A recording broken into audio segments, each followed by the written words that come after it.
Greetings, nerds. This is SNN Nerd. I'm your host, Sarah Belmont, and with me, as always, is our Mr. Producer, Will Polk. How are you doing tonight, Will?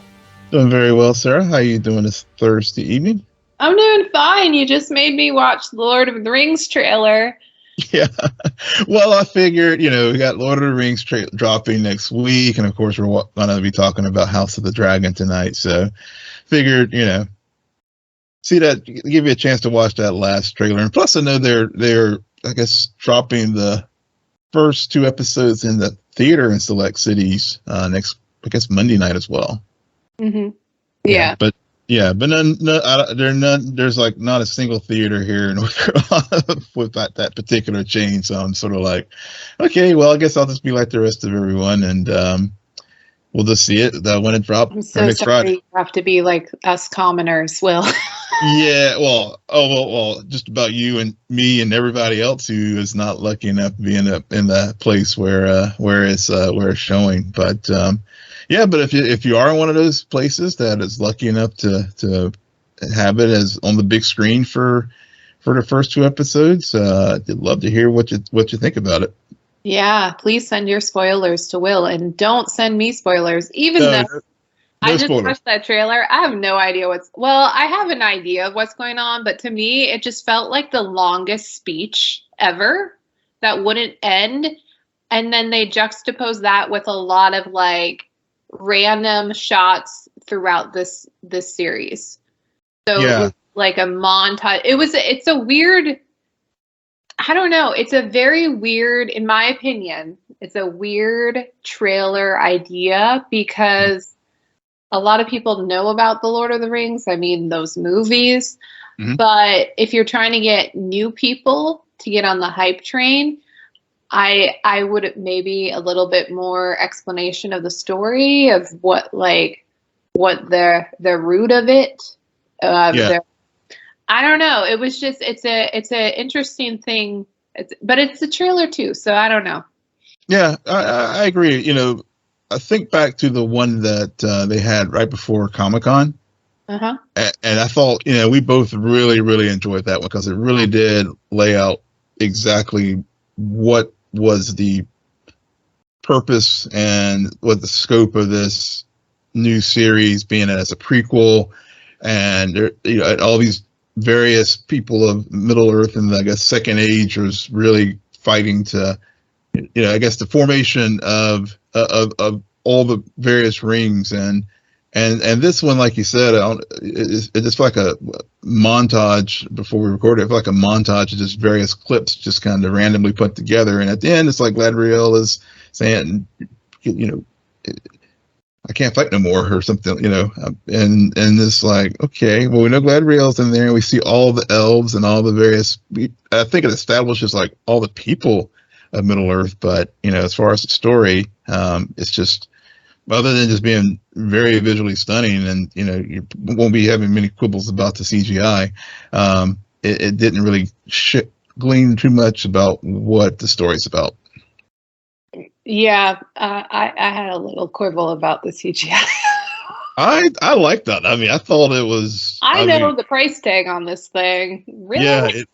Yeah, for the price tag, I guess it's pretty good work. It's neither here nor there. We will talk in depth about it. Well, depending on how far I can actually get in depth about Lord of the Rings. I have seen all the movies. I liked them. I was very into them while watching them. I'm sure I'll get into the show, but always on the preface, I'm like, man, I have to learn a bunch of people's names because you just spouted out some names, and I'm like, yeah, I forgot who's who. Well, that's the thing. I mean, it's like all new people. I mean, I think Galadriel's there, and maybe Sauron, but the rest of it, it's like, it's a prequel, and so it's I know all about prequels, and So okay, I know you like swapped out headlines and everything, but I find this hilarious, and you know how much I love to mock your news. I swear to God, Will, the next two headlines we have talked about before. Yeah, and I gave don't even go there, because I gave you the option to say yes or no, and you left them in there. I gave one. I was like, yeah, so yeah, so exactly. that I can make fun of you and be like, we've talked about these before. Yeah, and I did switch one of the headlines out, which is the break. Like I said to you, watch, rinse, repeat about Warner Brothers canceling shit. I'm not even talking about that one. No, but they got to replaced it with because. But no, that's hot. That's like that dropped this evening, so that's not like new stuff. Yep. You have to let me tell my joke. You have to let me tell my joke. Because here's the thing, Will. Yes, that was news breaking, but I swear to God, every time, and throughout us podcasting together, I swear, Warner Brothers has named a few different heads of DC, at least one other, and you always tell me, this is the Feige of DC, he's going to right the ship, and it never happened. Or it hasn't happened. Now, I saw the article headline. Did I read the article? No. Of course not. Could Will finally get justice for his Justice League? We'll see. But I just feel like whether you're talking about the HBO Max cancellations, whether you're talking about troubled antics on set or even offset in some cases, if it's Warner Brothers in DC, it's always wash, rinse, repeat headlines. Fair enough. And you're right. They make it. And I think I tweeted from our show page. It's like they make it so easy. They really do. They can't ever let Will have his glory. Be a DC fanboy. Yeah. But for those folks who may have missed this on the timelines this evening, that Warner may have found their Kevin Feige and a gentleman by the name of Dan Lin, who is he is a producer who has done pretty substantial projects. He was behind Aladdin, Lego Movie, has some experience with franchises, with the It horror movie franchise, and also even the Sherlock Holmes series with Robert Downey Jr. According to the stories I've read in Deadline and Hollywood Reporter, he is sort of the front runner now to be named head of DC, and Walter Hamada is going to be who is currently there and who was behind some of the more recent projects like Batman, Joker, and some others. Will be leaving after he finishes, I guess, since they persuaded him to stay on after Black Adam. And Dan Lin is also going to be, if he does take the job, will also head up some of the DC TV efforts as well. So we shall see what happens there. Yeah. I do have some red flags. I mean, you named some franchises, but the franchises I heard, the sequels were never as good as the original, and that's not a good sign for someone where it's all about the sequels. People love their trilogies, especially in this genre. And also just being able to then tie in different stories together for a cohesive timeline and a cohesive story on top of the mini stories. So we'll see. Like I said, every time I say, like, in Feige we trust, in DC I don't trust. I know I will remain skeptical until after many years of good faith is earned back. For sure. No, yeah, I completely understand. Yeah, and in case anybody has been living under a rock, I don't know, since Skywalker Rises, I think that's what the last one was called. John Boyega is never returning to Star Wars. It was not a good experience for the man. Leave him alone about it.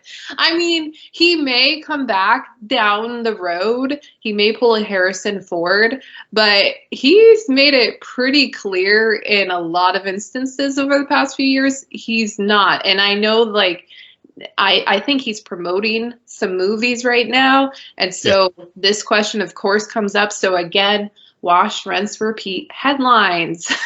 Yeah. Well, it's a slow news week, so. But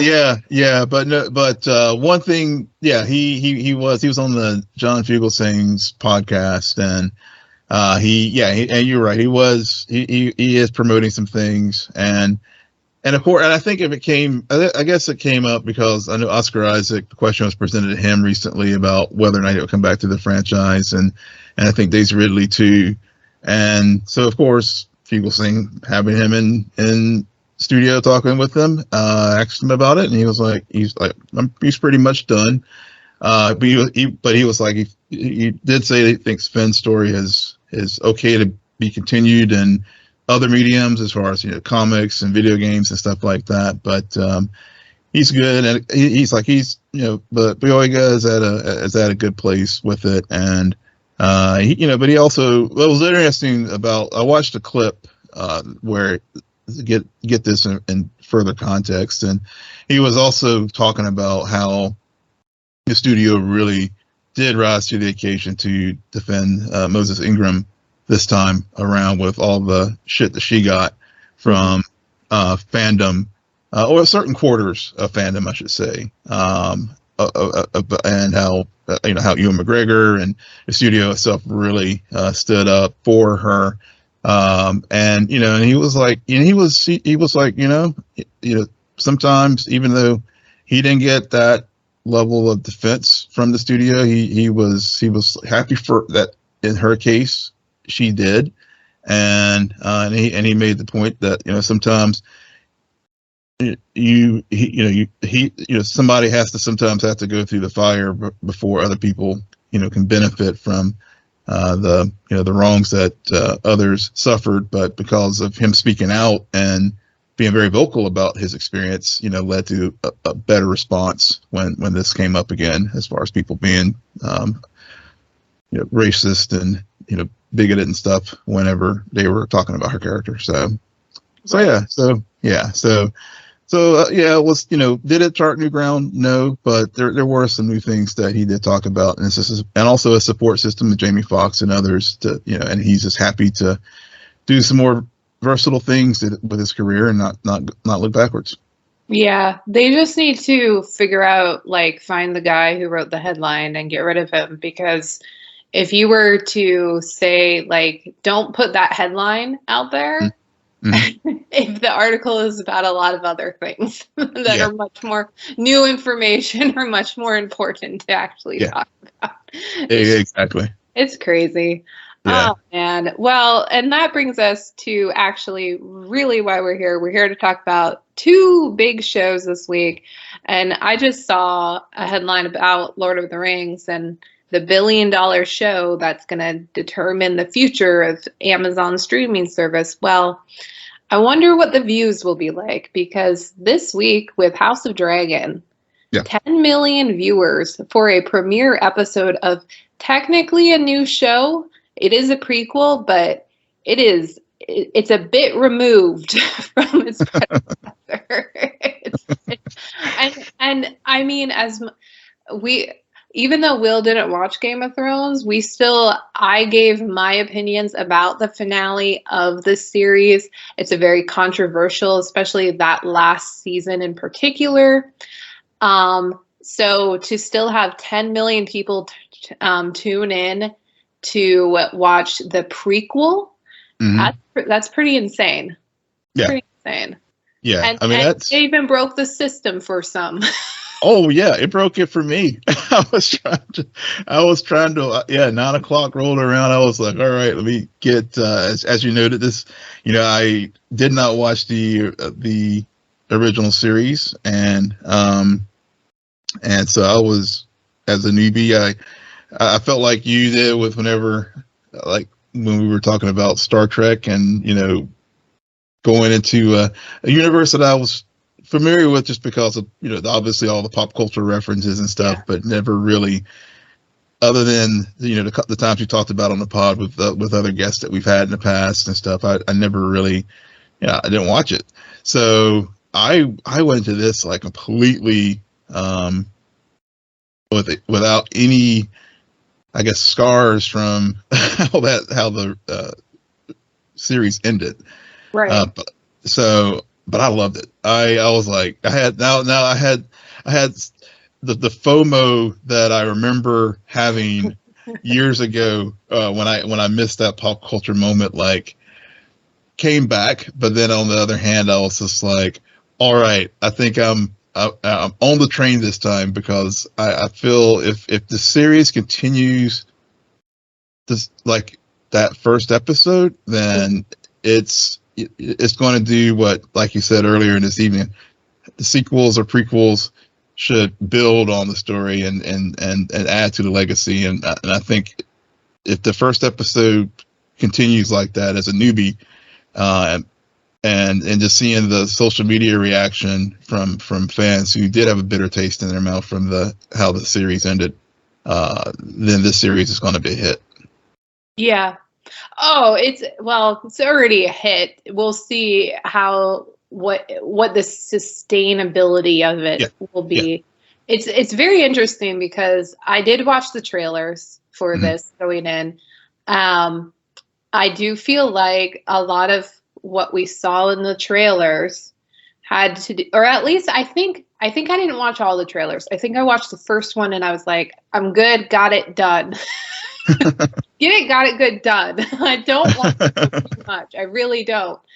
And so what I found interesting is the opening sequence was it 9 years before the actual events of this episode? Yeah, I think so. Viserys was appointed king. Mm-hmm. I believe so. So which and going into it, I'm like, wait a second. This is the whole premise of the show, is about like putting a female in power because the succession line has ended, and the choice, but they resolved it. But that's just a setup to 10 years later. You're in the same exact position as you were before.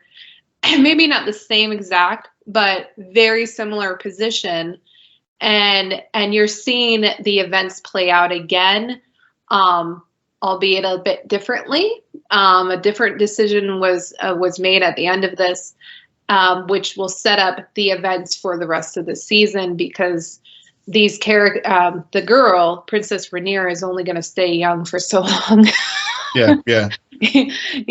But also cool. The cool thing about it, with the voiceover when they had her talking about it, it was Rhaenyra, older Rhaenyra, because I think they're because I don't know how long. I know there's going to be a time jump in this series. I know they have two different actresses who are going to be playing this character, but I don't know if it's going to be like next episode or when we get to episode 5 or when it's going to be. But you're right. I mean, the way they did structure the succession in the kingdom, it really did there's a lot of parallels in seeing how Viserys became king and then the how things unfolded, and as far as him trying to find an heir, will impact the destiny of Westeros. Yeah. Or just the House of Dragon in general, considering the end of that monologue is how the House of Dragon will fall from an internal strife, and it's not going to be an outsider technically coming in and causing the mayhem. They'll in a way, this is probably bad for eat each other alive. Mm-hmm.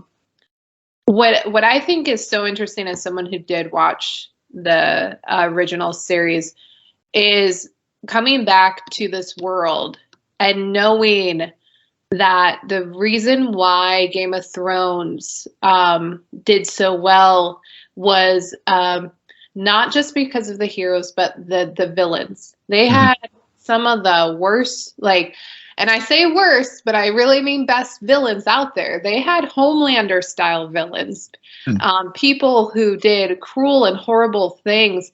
And honestly, Homelander has a little bit shred of humanity that some of the villains on Game of Thrones did not have. I wanted no redemption. You hated them so much because as much as you understood why they did what they did, it was grotesque. It was like, whoa, you went too far. Wow. In this episode, you think you're going to get that, but I almost want to say the writers made a purpose to really flesh out this family, Mhm. and not villainize anyone. Because of how you're going to interweave the family and the political dynamics throughout the season, and you don't want Matt Smith's character Prince Damien to be I'm going to name drop Cersei Lannister. You don't want that. Like, he might grow into that, but you don't want that. Or another character will be Cersei. But right now you just want to establish the pieces on the chessboard and make them feel like it's because the power is really what tears them apart, which is interesting because Viserys was just appointed king. It's not like he I guess he wanted it, I guess not, I don't know, but yeah, I mean, I love that scene that they put in there to make sure you realize that no, Damien's actually a decent guy. When he talks to Rhaenyra, there's 2 scenes in which he talks to Rhaenyra like an uncle, and you can see there's true love and understanding there, which we know is going to unravel.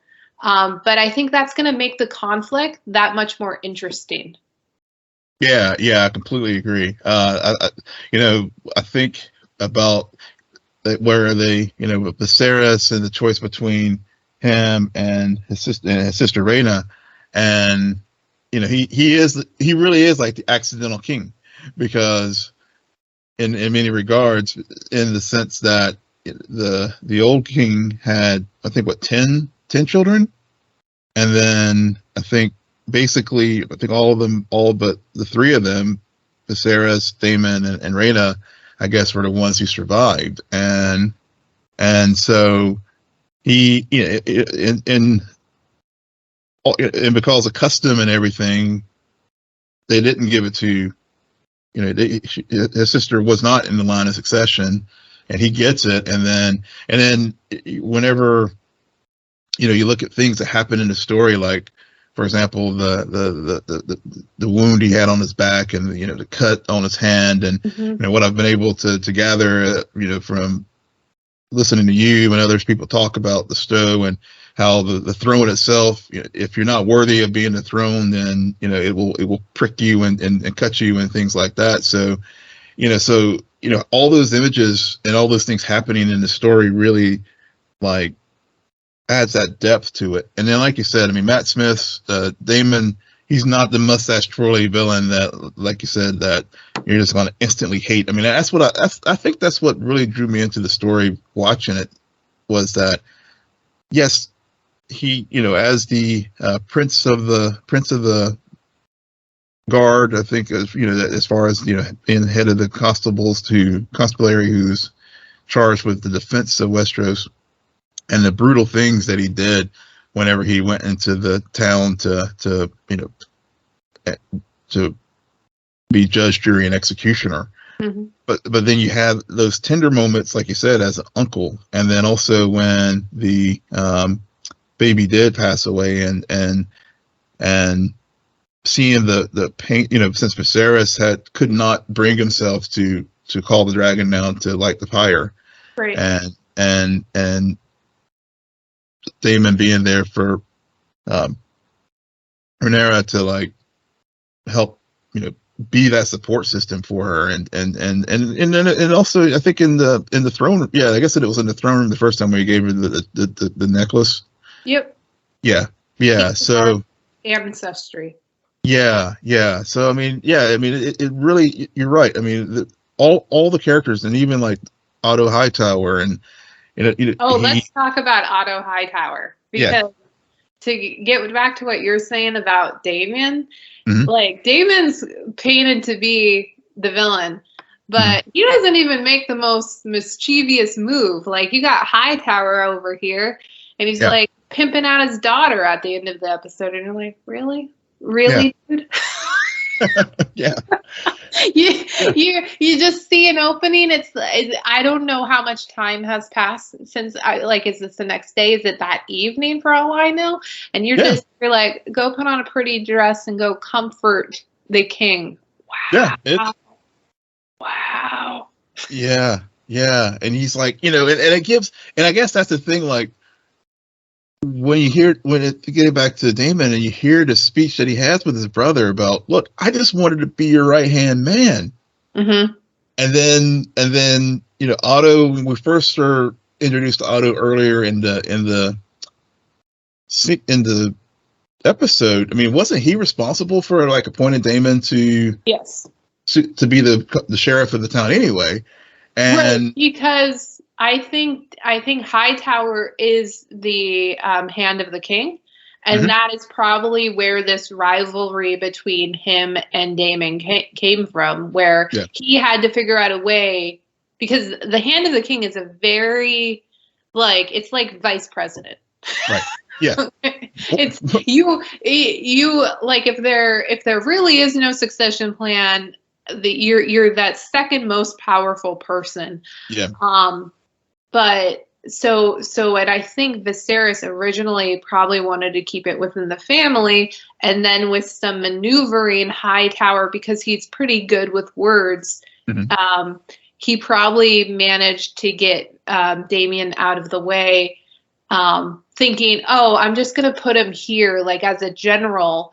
And for all we know, we haven't met Damon's wife yet, but he might have had done some maneuvering of that too, to get him to, I think the wife is at the Vale. Yeah. So thinking, well, if he gets married off, he'll go there. So the further he is away from the king, the less influence he would have. Exactly. Yeah. Yeah. And it's just the maneuvering, I think, of the politics of the council, and then, with Otto and this at the beginning there, when they're talking about the succession plans and the hope that it is indeed a son, and are you sure, and then the questioning of whether or not it's a good idea to like actually have this big tournament to celebrate the birth of the son, especially if you don't know. And the king is like, well, I have faith that it's going to be a boy. And it's just, I just love that the small council, because we start off the episode with the great council, and then we get to Viserys, and it's just the small council, and then you have you see the various characters at the table, like his brother-in-law is doesn't drink. Whenever you notice, when she's walking around, Allison Hightower's walking around serving the drink, he's like, nope. That isn't Allison. It's not Allison. That's Rhaenyra. Okay, Rhaenyra. Yeah, that's right. I'm sorry. Rhaenyra's the cup bringer. That's right. That's right. Cup bringer. It's crazy to me. Yeah. Now that we're talking about it, and I didn't think about it while I was watching the episode because I was engrossed in the story, but a famous character from the original series, Arya Stark, was a cup bringer at one point. To not necessarily a good, not a Viserys of the story, I'll say that. But I didn't even think about that. And you're right, the brother-in-law, very curious of what his role will be throughout the rest of the series. I'm intrigued by him and seeing first I'm just intrigued by him, and I want to say, in terms of the tournament, the contrast between the birth scene and the battle, the tournament scene, loved it. And it was just chilling to me how much people who listen to the show know I watch Handmaid's Tale. I've had a very like that show. Sometimes I don't even think I've finished season 2, but I have seen season 3 and season 4. The moment he says the baby is coming now, I instantly was like, oh my God, this is Handmaid's Tale. I don't. I'm very uncomfortable right now. This is not good. Yeah. And I get why they did it. And I'm not. I know that there's a bunch of not controversy, but just a lot of different opinions about it. Yeah. I think it was a good choice personally, for this story and for these characters. And it was a lot of blood, but in a scene that you go into this show expecting blood, nudity, gore, but you didn't expect it to occur with childbirth. Right. Yeah. They didn't do that in the original. Yeah, I mean, yeah, you're right. There has been a lot of discussion about the scene and the context of it. Was it necessary? Was it too much? Could they have conveyed the same story point without going to what some people may feel is gratuitous, or it could be, you know, I mean, it's very uncomfortable. I mean, you know, it's definitely if you're watching that and have no idea that that's about to come, you know, it's definitely a very triggering thing. So I could, you know, and I'm speaking as a dude. So, you know, so for anyone who, you know, for any women in the audience who have experienced childbirth or haven't had a C-section or anything, you know, or miscarriage or anything like that, as far as a, you know, troubled birth, you know, they maybe should have had, you know, like you said, yes, you know, it's Game of Thrones or spinoff of Game of Thrones, and you kind of know what you're getting into. But it was a very emotionally charged scene. But I think, to your point, it did convey so many things beyond just the fact that, you know, not only from a historical context, but also, you know, you could, like you said, with Handmaid's Tale, you can, you know, when I was watching this scene, I was like, man, this is like an allegory for some of the things we're dealing with present day. Exactly. You know, so that's where I don't agree. I didn't find it overly gratuitous, because you had the scene between him and her when she was taking the bath. You had the scene where she was talking to Rhaenyra about, like, this is our role. We are female. We bring, like, we have to go through the labor. This is our battle. This is our war. Yeah. And so I guess maybe it's just because when I think gratuity and grotesque, a lot of other things come to my mind. I'm like, it would be different. It would be different if Viserys hadn't stayed in the room. Right. If Viserys, like, didn't have a moment of doubt, or he stayed watching the battle and they would just tell him, this is what's going on. We need to make a decision. Like, he clearly loved her. Yeah. He clearly didn't know what to do. And on one hand, like, the medicine, the way they set this up, you would just instantly think medieval times. So the medicine, like, likely back then in medieval times, like real history, people made decisions like that. Yeah. Or, like, so I understand maybe if you weren't, but then again, it's on HBO Max, guys. Like, I don't know. Like, this isn't Disney. Yeah, it's not Disney. It's definitely not. But you're right. I mean, I think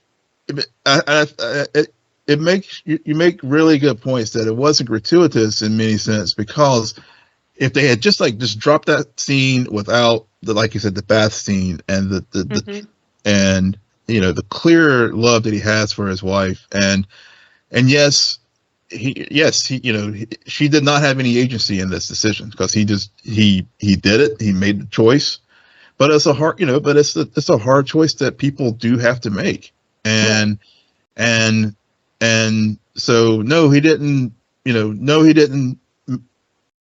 person up, man up, or whatever you want to say, and say, honey, we're going to have, you know, I wanted to get your thoughts on this, because that, you know, but it also really was a very powerful moment too, because it just shows you how grief can really dull your decision making and impact your decision making. And right. so, or just like need Mhm. the need for that hair. Like this Yeah. is it. Like if they get the baby out and she still dies for one reason or another, which could have been a choice, Mhm. then he still loses her. Like, Yeah. and she doesn't want more kids.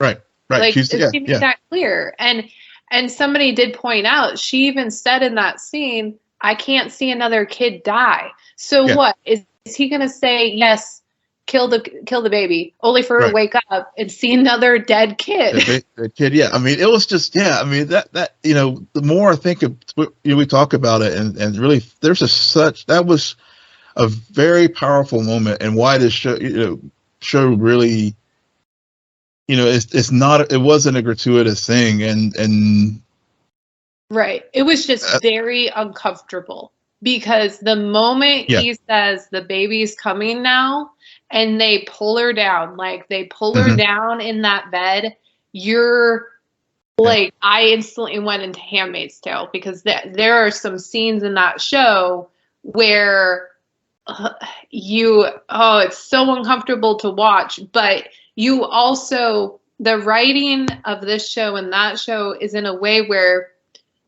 it's intended to be uncomfortable because it's a very uncomfortable decision and it's very emotionally charged.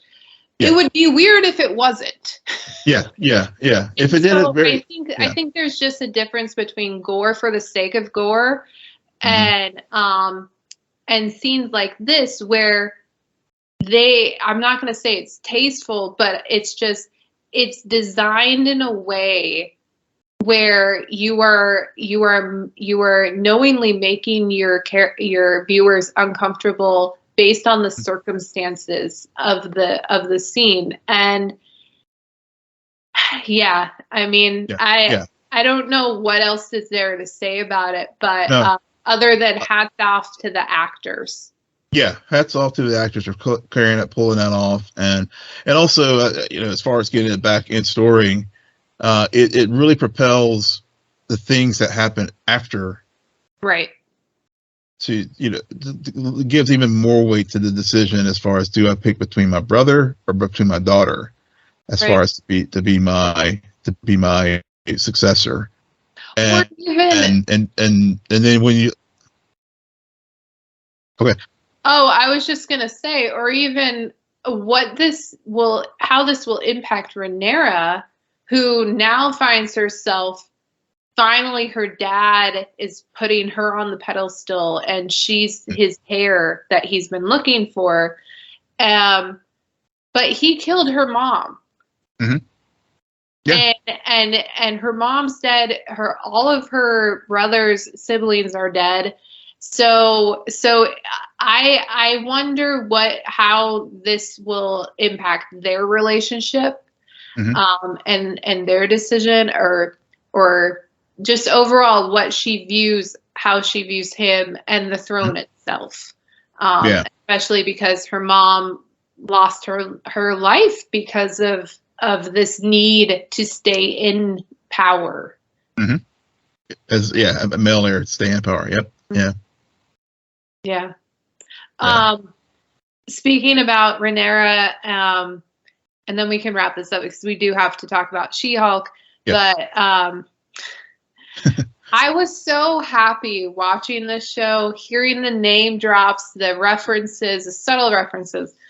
I do quibble a little bit when he tells her the Song of Ice and Fire, which is basically the Game of Thrones series. Yep. Yeah, they went meta. You're just like, wow. 200 years they were talking about how winter's coming. Okay. Okay. All right. Well, I'm just gonna I wonder how long they spent. Do we cut this or do we not? We have to leave them with something. I don't know if that was the best choice. I was hoping for a more scandalous secret. And maybe that's why it kind of was a dud of a reveal, because you're just like, Yeah, we only spent 7 years talking about that. Oh man. But any other thoughts before we jump into She-Hulk? No. Like I said, I'm just happy to be a part of the train this time. I got on the train as it was leaving the station. Yeah, I hope you meet some more houses because trust me, that Westeros is a lot larger than just Targaryen. Oh yeah, and I heard the name drops of things to come. So yeah, I looking forward to the rest of the season. Yep, and there's no subtle like let's now switch to a half-hour comedy. We were talking about people dying during childbirth and all this stuff. We'll end things on a lighter note. which is true. We got our second episode of She-Hulk. It was a delight. It went by real quickly. It did. Very straightforward. I Tatiana, love her in this role. I like the characters. I like this episode. It was funny because I remember thinking, because I had to sit through, I don't know why streaming services do this with the previously on. I'm like, well, you're a streaming service. You shouldn't have previously on, but they did it. And they ended it with that. I think it's the final shot in the first episode where she's like, Jennifer Walters, attorney at law. And I'm thinking to myself, the name of the show is She-Hulk, attorney at law. So by the end of the season, she's going to say that. But in this episode, you're like, oh, this is why it's called She-Hulk, attorney at law. Right. I get it now. Got it. But it did bother me how she was fired. An attorney was fired just randomly because it turns out she is a Hulk. And she doesn't immediately say, I'm going to sue you. Like for wrongful determination. Like, are you kidding me? That seems a bit. As a lawyer watching the show, it's just like, oh, okay. Yeah, there were a couple of points where I thought, that from a legal standpoint, I was like, oh, whenever she was hired by the law firm, GLK&H, and she was talking about conflicts and all that, and they get to, they say, oh, yeah, that we'll hire you, but your first client's going to be a mill. And then they throw out, but she's like, there's obvious conflict of interest. He tried to kill my cousin. He's like, oh, well, he signed the waiver. So I appreciate that thing. But then your point where it's like, wait a minute, you're firing me because of a mistrial because I just hulked out, and that's your basis of firing me. And I'm like, okay, all right. And but we're in a superhero world here. Yeah, and she's a district attorney. Like, it's not like she was working for some private law office. Yeah. She's working for the state. Exactly. Yeah, she's got some grievance rights. and the fact that nobody else would hire her, like, that one thing really did bother me, because this is a lawyer show. They made that very clear in the first episode. It's like, interesting. However, once I got past that, I like the writing. I did find it funny how the only part that I laughed off was the infamous joke of this episode where Bruce talks about being an entirely different person. Literally. Because that was just brilliant. I do think it's interesting. That's the one time I laughed, like, out loud. Yeah. But I do like the writing. I like the writing. I think the humor, it's not necessarily that the humor in this show is like laugh out loud funny. It's more just it's those subtle, it's those funny beats that where you just kind of chuckle, or you, like when, for example, when they're in the bar, and she's lamenting getting fired, and there's those moments with her paralegal friend, when Josh Segarra's character, was it Josh Segarra with whenever she Those Thank you, interviews. Kelly. Yes, Yeah. that was Josh Segarra. Like, Okay, I just didn't recognize him. It's been a while since I've seen him as Adrian Chase, but I think he lost some weight because he looked yeah, thinner in the yeah, cheeks, and I was also very confused because he didn't sound like I remember. yeah, yeah, But he did. That definitely was Segarra. yeah, Glad to see him. Very curious what his role will be. yeah, But glad he's part of the team. He's Team Shulk. yeah. He's kind enough to make sure she knew where the poop restroom was. Yep, exactly. Just, yeah, yeah. Yeah, so I guess he's going to be kind of comic. I guess he and her paralegal are going to sort of be the two foils in the office where they'll have a lot of pairing off of jokes at each other's expense and that kind of thing. The other thing that I'm starting to see patterns with these Marvel shows is the person on the street interviews. Mm. Because I thought back to Falcon and the Winter Soldier, where they had, or the naming venture convention. Because you had the Black Falcon, and then in Miss Marvel you had Light Girl, and now they have She-Hulk. I mean, it's like that, and then the same kind of things in Miss Marvel and this episode, where whether it's either via social media or if it's like the person on the street interviews, it's like there's certain, clearly we've been watching a lot of these shows because I'm starting to see there are, just like in the films and these TV shows now, there's certain elements that are just sort of repeating the same elements again and again. Right. And so I mean, it was, like I said, to your point, really the Bruce line was the laugh out loud line in this episode, but the other ones I just kind of like did the kind of sarcastic laugh, like, oh, I'm seeing there's a little pattern here going here with the structures of these shows, but Will, because I didn't think about that, but when you started referencing the other shows that did it, I'm like, you are on to something. I completely missed that, but you're spot on with that. That is a big repeating thing that they keep doing. Granted, I think that the writers keep doing it because, let's be honest, some of these names, yeah, like, really? Yeah. That's the best you could have done? Yeah. I mean, She-Hulk, yeah. So in a way, they're like, no, we could have called her Light Girl, so yeah, we could be happy and ended with Miss Marvel. Exactly. Yeah, but could have been Black Falcon. Yeah, Black Falcon. If he was Black Falcon, it'd be like, well, if he was a white guy, would he call him White Falcon? White Falcon? Yeah, yeah. What's the white? Yeah, but I mean, really, other than that, I mean, there's meaty things in this. There's really not much meat in this episode. I mean, it's just stuff happens.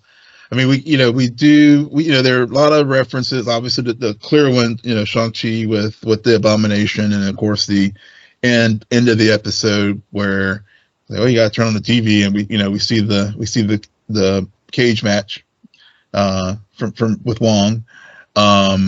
I hope Wong gets in trouble. I hope so too. All right, yeah. Yeah, I hope that would be awesome if she has to defend Wong over, and it'll have to do another conflict issue because she's also representing Abomination, but that would be great. I also just want to know, how long has this been going on? How long? Also, why, Wong? What happened to you? Yeah. Where does Doctor Strange then fall into the timeline in comparison to Shang-Chi? I think it was. I think it was after. Okay. Because WandaVision happened. I can't. I have to go back and look at Shang-Chi again to remember how long after the blip that film occurs. Yeah. I can't remember. I can't. Yeah. Well, actually, I just thought about it because Bruce does appear at the very end of Shang-Chi. He does. And his arm was still messed up. Right. So yeah. So Wong and Abomination have been doing this for a long time. Been there for a while. They've been doing this for a while. For a bit. Just for a little bit. And yeah, and then other thing I was happy to see, I was wondering how long Bruce was going to show up in these episodes. So so they're obviously they did the callback to Thor Ragnarok, from the twice now, with obviously last week with the accident that with the Sakaran ship knocking them off the road. Mm-hmm. And then of course the episode ends and Bruce is like, yeah, I'm gonna be tied up for a little while, and of course a lot of people are already running with the World War Hulk, given that he's going off on this adventure. So I don't I haven't read that in the comics and stuff, but I know that's where a lot of people are going with him going back to Sakaara. So so it did. It was an enjoyable episode. I'm enjoying this series. It's only 25 minutes long this week, so they really are going to keep it kind of tight. But I think for this show, that is actually a benefit. With others, we've been we were like, they need another minute or two or episode or two to flesh things out. But I think with the way they structured this so far, the 30-minute sitcom or structure is working for it. Yeah, I just wish I could binge it, just because it's so quick and the writing is very tight that I'm like watching the first and second episode back to back would have been no problem. But we have to learn how to enjoy the MCU in doses. We're getting very spoiled right now with all this MCU content. Almost to the point where it pretty much broke Will a few weeks ago. If you didn't listen to that episode, I highly recommend it. It's hilarious. I was Phase 4. It got me. You really had to pull me off the ledge there. Because I was on it. I don't feel like I did it. I feel like that was a week or two before Comic-Con, and then Comic-Con happened. You're like, I'm back on this. Yeah. You were holding. You were like we were Hawkeye and Black Widow there. You were holding on and hold on, and thankfully you did. So, I didn't tell you, but I did this week watch A League of Their Own. Oh. And this is just because we've talked about, House of Dragon is an ensemble cast, but Rhaenyra's the princess right now. And then you got She-Hulk. So talking about female empowerment and everything, A League of Their Own, you were right. Very good. Very, if I've seen the movie so many times. I own the movie. I love that movie. Yeah. So going into it, I was like, I don't know. But the two main characters, Max and Carson, I was expecting more. Like, I was expecting Max to be on the team by the end of it. Sorry, spoiler. But they didn't. They told two stories that were on parallel journeys. And they kept it that way.